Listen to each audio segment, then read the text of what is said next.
Flight 182 readies for departure. Scheduled arrival at Seattle, 2048. In Los Angeles, United Flight 624. Scheduled arrival at Seattle, 2050. In Phoenix, Western Flight 622. Scheduled arrival at Seattle, 2051. In St. Louis, Eastern Flight 98. Scheduled arrival at Seattle, 2046. In Minneapolis, Northwest Flight 51. Scheduled arrival at Seattle, 2047. In Denver, Continental Flight 443. Scheduled arrival at Seattle, 2049. Added factors: 2 commuter airlines, local traffic, 7 departures, 2 military flights, 4 business jets, and worsening weather. All predicted for Seattle at 2050. The result is also predictable. TWA 210, reduced to 160 knots. Turn right heading 110. Continental 94, descend and maintain 4,000. Boy, I can see the runway over there, and you know, we're sure burning up a whole lot of fuel waiting to get on the ground. Grumman 23 Mike, turn left heading 350, descend and maintain 2,000. Out of 114 Heavy, expect your base leg in 5 miles, descend and maintain 5,000, reduce speed to 160. United 726, if feasible, reduce speed to 150, descend and maintain 2,000. Hey, Bob, we've got to have the center slow them down to 210. Ladies and gentlemen, this is your captain speaking. We have been directed to hold at 3,000 feet above the ground for approximately 10 to 12 minutes. 23 limit, turn right heading 300. Continental 29 cross buyers out of below 17,000, maintain 13,000. Continental 45 cross buyers out of below 17,000 and maintain 13,000. The altimeter's 3013, turn left heading 200. Say, Ed, we're burning quite a bit of fuel down here, aren't we? 3,000 feet. I think we're going to be here for 15 minutes. Go ahead, approach. Reduce speed to 250. CK. Tower, shut us off. We're going into holding. Hey, the tower shut us off. We're going into holding. Estimated average traffic delay, 8 minutes. Estimated fuel consumption while vectoring, 1,062 gallons. The alternatives: profile descent and metering.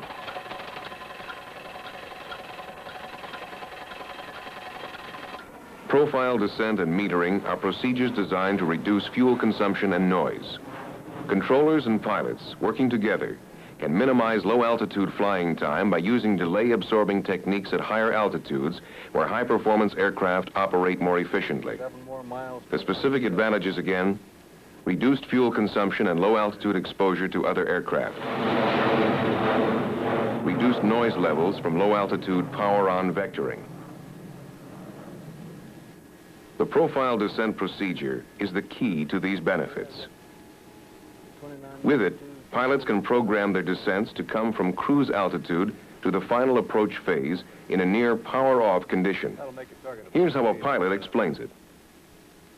A profile descent primarily is a minimum thrust descent. It allows me to stay at my cruise altitude until I really need to start down. My profile descent clearance clears me from cruise altitude to a point approximately 36 flight path miles from the runway on which I will land. I begin my descent at a Mach number the same as my cruise Mach number until I get down to a point where the airspeed begins to control. I'll leave my Mach number at that altitude and continue at 320 to 350 knots to 10,000 feet when I begin my slowing. This allows air traffic control to know that all of the airplanes are proceeding at about the same speed with the spacing that they have set up before I get to this point. That's profile descent. The FAA is modifying air traffic procedures to accommodate this program. Stapleton flow from Denver flow.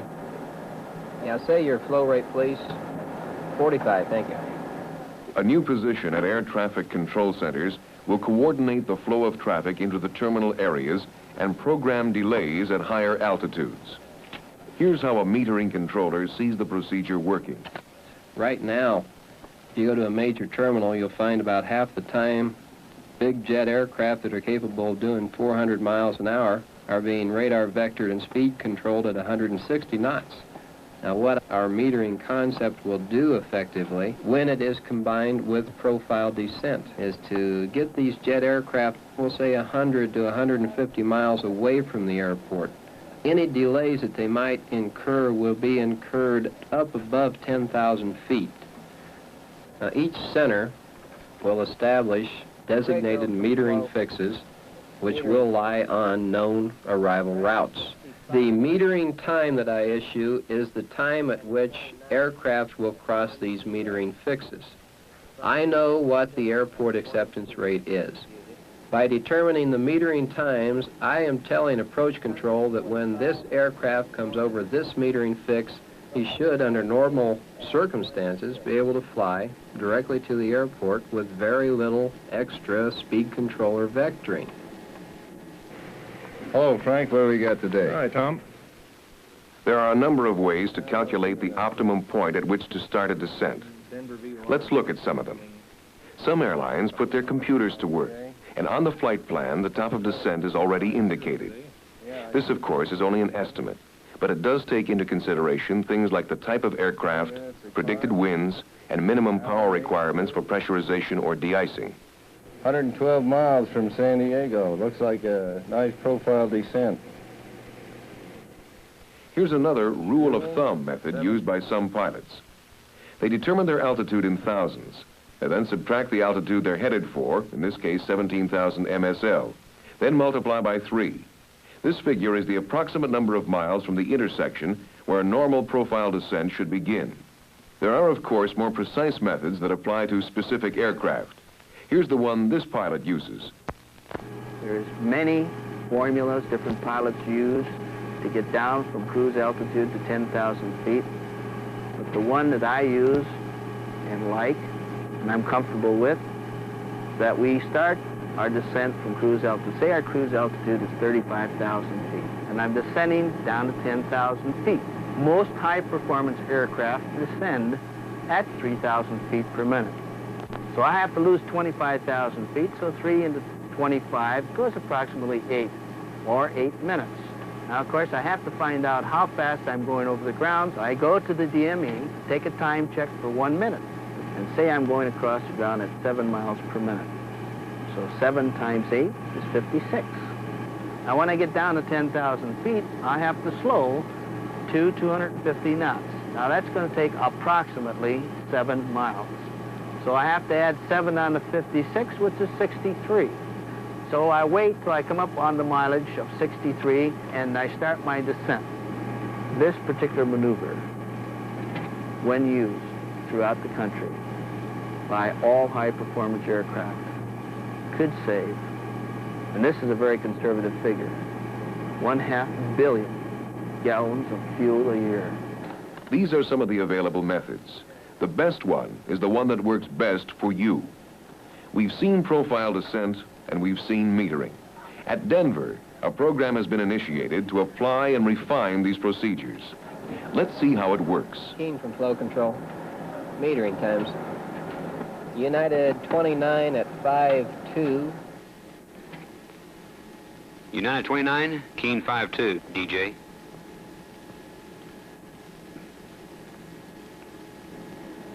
Sector 9 from Keene.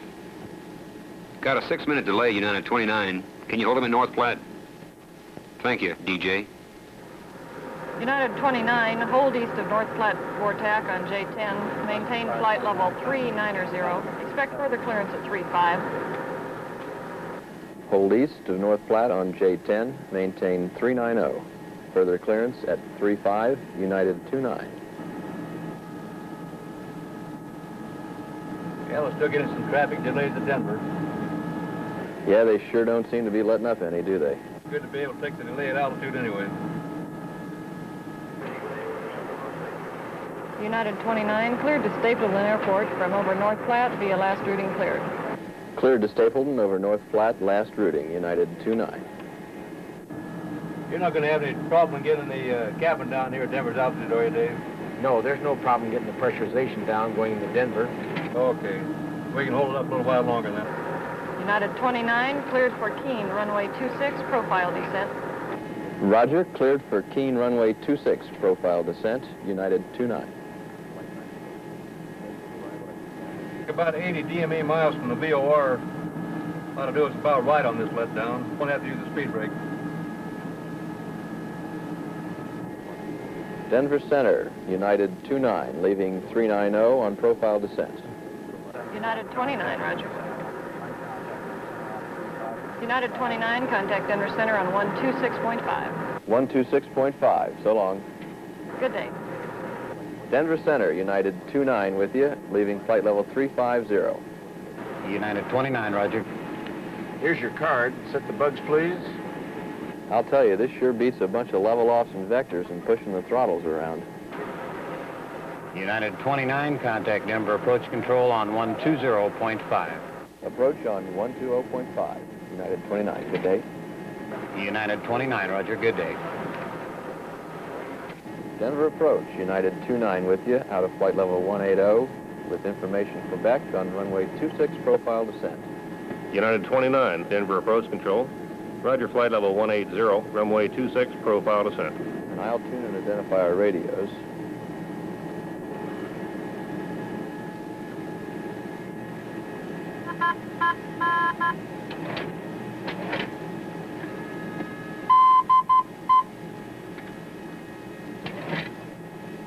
And I have Altura tuned in.